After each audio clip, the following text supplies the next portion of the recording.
लेकिन राष्ट्रीय स्वयंसेवक संघ के मुखिया सरसंघचालक मोहन भागवत ने जवाहरलाल नेहरू, जी हां, देश के पहले प्रधानमंत्री जवाहरलाल नेहरू के घर में खड़े होकर जिस तरह से देश के वर्तमान प्रधानमंत्री नरेंद्र मोदी को उनके कर्तव्यों की याद दिला रहे हैं, उनके कर्तव्यों को लेकर बता रहे हैं कि उनका काम यानी राजा का काम प्रजा की रक्षा करना है, किन शब्दों में उन्होंने नरेंद्र मोदी को हिदायत दी और कैसे उन्होंने नरेंद्र मोदी को उनके कर्तव्य की याद दिलाई। सबसे पहले आपको आपके स्क्रीन पर सुनवाता हूं, सुनिए। मोहन भागवत ने दिल्ली में प्रधानमंत्री नरेंद्र मोदी को देश के पूर्व प्रधानमंत्री यानी देश के पहले प्रधानमंत्री जवाहरलाल नेहरू के घर में खड़े होकर किस तरह से कर्तव्य की याद दिलाई। सुनिए अपने स्क्रीन पर।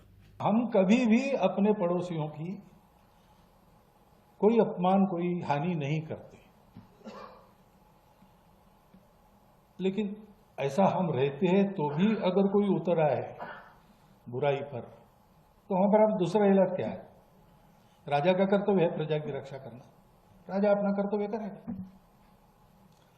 दोनों धर्म है, इसलिए गीता में अहिंसा का ही उपदेश है। अहिंसा का उपदेश इसलिए किया कि अर्जुन लड़े और मारे, क्योंकि उस समय ऐसे लोग थे सामने कि अब उनके विकास का दूसरा इलाज नहीं था, तो सब बदल के उनको आना पड़ेगा। ये एक संतुलन रखने वाली भूमिका अपने यहां है, वो संतुलन हम भी भूल गए। सुना आपने, राष्ट्रीय स्वयंसेवक संघ के मुखिया सरसंघचालक मोहन भागवत यह बात कह रहे थे नई दिल्ली स्थित प्रधानमंत्री संग्रहालय में एक पुस्तक के विमोचन के दौरान। अब इस कर्तव्य की याद दिलाने के कई मतलब और मायने निकल रहे हैं। राष्ट्रीय स्वयंसेवक संघ किस तरह से एक राजनीतिक लड़ाई में भारतीय जनता पार्टी के साथ उलझा हुआ है, बीजेपी के नए राष्ट्रीय अध्यक्ष को लेकर आज उसका जिक्र नहीं करूंगा। जम्मू कश्मीर के पहलगाम में जो आतंकवादी हमला हुआ और उसके बाद दिल्ली के एक कार्यक्रम में खड़े होकर जिस तरह से मोहन भागवत ने प्रधानमंत्री नरेंद्र मोदी को उनके कर्तव्य की याद दिलाई, ये कहते हुए कि राजा का कर्तव्य लोगों की रक्षा करना है, ये अपने आप में ये बता रहा है कि आरएसएस ये मान रहा है, राष्ट्रीय स्वयंसेवक संघ के स्वयंसेवकों का यह मानना है कि नरेंद्र मोदी को जो काम करना चाहिए था उस काम में वो चूक गए। ये मोदी सरकार की एक बड़ी विफलता है और विफलता, असफलता, लापरवाही ये कार्रवाई की मांग करती है। ठीक इसी तरह की कार्रवाई की मांग, जिस कार्रवाई की मांग देश के कई विपक्षी राजनीतिक दल कर रहे हैं और हम जैसे कुछ पत्रकार भी कर रहे हैं, जो बार बार इस तरह के सवाल उठा रहे हैं कि पाकिस्तान से जाहिल जिहादी आतंकवादी आए, उन्होंने निर्दोष भारतीयों का कत्ल किया, मान लिया कि उनके धर्म पूछकर कत्ल किया, ये तमाम चीजें सही है और उसके बाद पाकिस्तान को सबक भी सिखाना चाहिए, पाकिस्तान के खिलाफ कड़ी कार्रवाई भी करनी चाहिए, पाकिस्तान को निस्तनाबूद करके पाकिस्तान को उसके घुटनों पर ला देना चाहिए ताकि वो गिड़गिड़ाए और ये कसम खाए कि आज के बाद वो भारत की तरफ आंख उठाकर नहीं देखेगा। पहलगाम जैसे आतंकवादी हमले के बारे में सोचना तो दूर, भारत के एक भी नागरिक को, भारत के एक भी निर्दोष नागरिक को नुकसान पहुंचाने की कोशिश नहीं करेगा। निश्चित तौर पर पाकिस्तान के खिलाफ ये कड़ी से कड़ी कार्रवाई करनी चाहिए, लेकिन जिस तरह से इसको हिंदू मुस्लिम का रंग देने की कोशिश की जा रही है, जिस तरह से राष्ट्रवाद का रंग देने की कोशिश की जा रही है, उसमें असली मुद्दों को दबाया जा रहा है।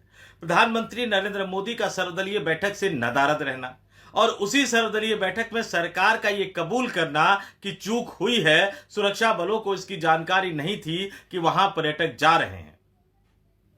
कई तरह के आरोप वहां के स्थानीय लोगों पर, स्थानीय प्रशासन पर और स्थानीय जो टूर ऑपरेटर है उन पर भी लगाए गए हैं, लेकिन इसके पीछे असली सवाल छुपता हुआ नजर आ रहा है। जम्मू कश्मीर की पुलिस क्या कर रही थी? जम्मू कश्मीर की पुलिस की इंटेलिजेंस क्या कर रही थी? सोशल मीडिया पर एक अभियान चलाया जा रहा है कि चूंकि सुप्रीम कोर्ट ने चुनाव करवाने के बारे में कह दिया, मुख्यमंत्री बनवाने के बारे में कह दिया, तो इसलिए सुरक्षा व्यवस्था नहीं हो पाई। ऐसे अनपढ़ जाहिल गवार लोगों के लिए मैं बता दूं कि जम्मू कश्मीर अब राज्य नहीं रह गया, यूनियन टेरिटरी रह गया है। जम्मू कश्मीर में सरकार जरूर है, निर्वाचित मुख्यमंत्री जरूर है, लेकिन जम्मू कश्मीर की पुलिस आज भी उपराज्यपाल मनोज सिन्हा को रिपोर्ट करती है और मनोज सिन्हा के थ्रू केंद्रीय गृह मंत्रालय ही जो है वो जम्मू कश्मीर की पुलिस को चला रहा है। जम्मू कश्मीर की पुलिस को ऑपरेट कर रहा है, तो जम्मू पुलिस की नाकामयाबी, जम्मू पुलिस के खुफिया विभाग की नाकामी, ये जम्मू कश्मीर के उपराज्यपाल मनोज सिन्हा की सीधे सीधे नाकामी है।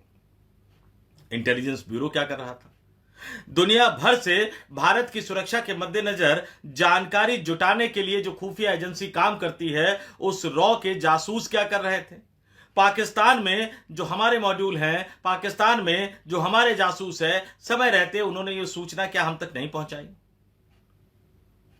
तो जम्मू कश्मीर पुलिस का फेल होना, इंटेलिजेंस ब्यूरो का फेल होना, रॉ का फेल होना, मिलिट्री इंटेलिजेंस का फेल होना, यह मल्टीपल एजेंसी का फेल्योर है। और इस विफलता के लिए, इस नाकामयाबी के लिए सीधे सीधे केंद्र की नरेंद्र मोदी सरकार, उनके मंत्री और उनकी सरकार द्वारा तैनात किए गए जम्मू कश्मीर के उपराज्यपाल जिम्मेदार है। लेकिन असली मुद्दों से भटकाने के लिए हिंदू मुसलमान का नैरेटिव तैयार किया जा रहा है।